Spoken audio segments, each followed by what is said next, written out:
Hello and welcome back to TOS tutorial. Today I'm going to be covering the single most complicated rule in the game, what it means, and how to properly use it.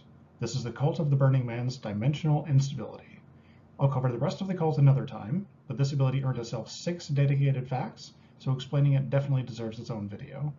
For the most part, I'll be referring to using dimensional instability as teleporting, and your ending point as where you land. Anytime I'm mentioning a number, it's what fact I'm looking at. Let's start by looking at the actual wording of the ability, then I'll go through how the base rules and facts interact with it.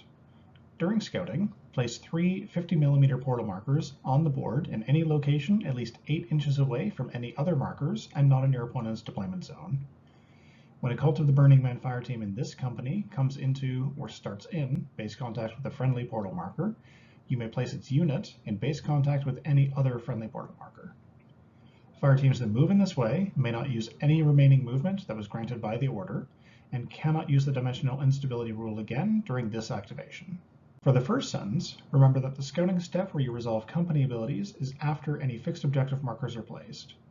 Also keep in mind that in the scouting step, the attacker goes through their company abilities fully before the defender does, so you sometimes have to work around the enemy's marker positions too.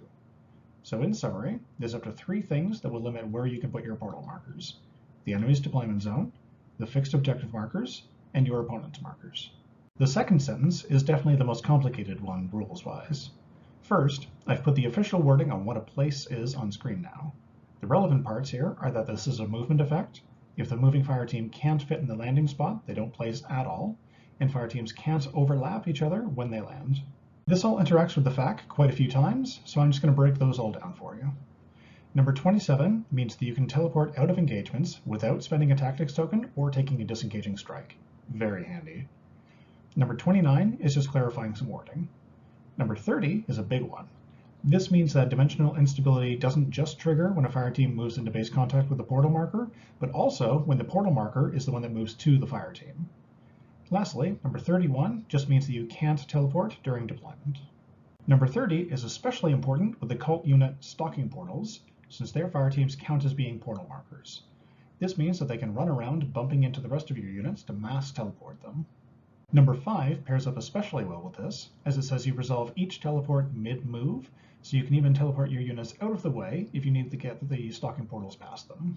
Going back to number 30, you can also use the Cult's Allegiance ability Tears in Reality to move your units during the start phase. You cannot do this on turn 1 though, since drawing cards happens after resolving your start of turn effect. So with all of that in mind, let's look at the most basic example on the left. A unit with a single fire team, like this breachling, moves into base contact with a portal marker, and then teleports to another portal marker where there's space to land. Slightly more complex, on the right we see that moving a stalking portal fire team into base contact with the breachling also teleports it to where it wants to go. So far so good? Now let's get into how some units react differently to teleporting, starting with the Cult's Titans. Number 26 is absolutely huge for them, because it says you can teleport mid-movement, even if your current position wouldn't be a legal point to stop moving. Remember that Titans can move through non-Titans, which means your opponents can only prevent your Titans from teleporting if they have their own Titan blocking you. So here on the left, the opponent has a Grenadiers fire team partially blocking the portal marker. However, since the Gorichi is a Titan and the Grenadiers are not, the Gorichi can move over them and, without ending its movement, teleport to where it wants to go. However, on the right, this time it's a King's Hand partially blocking the portal marker, and since it's also a Titan, the Gorichi can't move through it, and so it can't teleport. Next, let's talk squads. I've put up the official wording on how place effects interact with them, but the major things here are that all fire teams in the squad are placed, unless the effect specifically says otherwise, which dimensional instability does not. Also, only one of their fire teams is required to touch the exit portal marker, the rest can be in base contact with a fire team that's already landed instead. On the same topic, number 3 says that you have to place as many fire teams as possible so they land touching the portal marker, and you only ever place touching a fire team that successfully did so if there's no way to make them fit touching the portal marker. Remember as well that if there's not enough landing space for all of the fire teams to have some legal landing point, then the teleport doesn't happen at all. This has some upsides and downsides for us, so let's talk through those. First, if your landing point is a bit tight, you can use that to your advantage to have some of your fire teams land even further away from your portal marker. But if you can't find space for all of the fire teams, then none of them place. For example, on the left, there's only enough space for one fire team to touch the exit portal marker, But that works to our advantage, as that means 2 of the Doomseeker fire teams get to place outside of the Whelks' engagement range.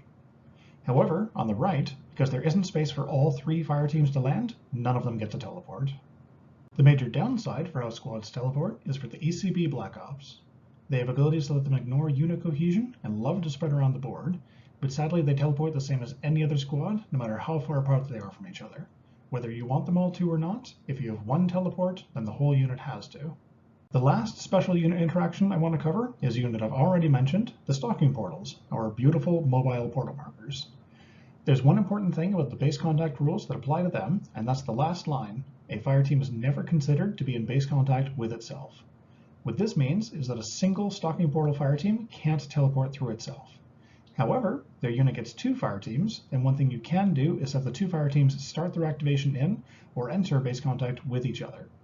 Funnily enough, since the whole unit teleports, I guess this means that in the end one of them does end up just going through itself. Okay, just one last sentence to go, and one more fact for it, number 28. This clarifies that you don't get to use any remaining movement from your order on an activation where you teleported, no matter what caused the teleport. However, this is way less restricting than you might think. First, it's only in that activation, so if your unit teleports outside of its activation, then this doesn't do anything to limit you. Both Adeodatos and the Doomseekers let you move your friendly units around outside of their target's activations. Second, even if you are teleporting on your own activation, you do still get to use any movement that comes from things other than your order, like Gorichi's Splitting Tails. Okay, and that's that. You now know how the most complicated rule in the game works, and each of its weird use cases with the cults units. I promise nothing else in the game is nearly that complicated. Next, I'm going to start covering allegiances and commanders more broadly, rather than just looking at one ability. I wish all of my fellow cult players out there some good teleporting, and to everyone, happy gaming!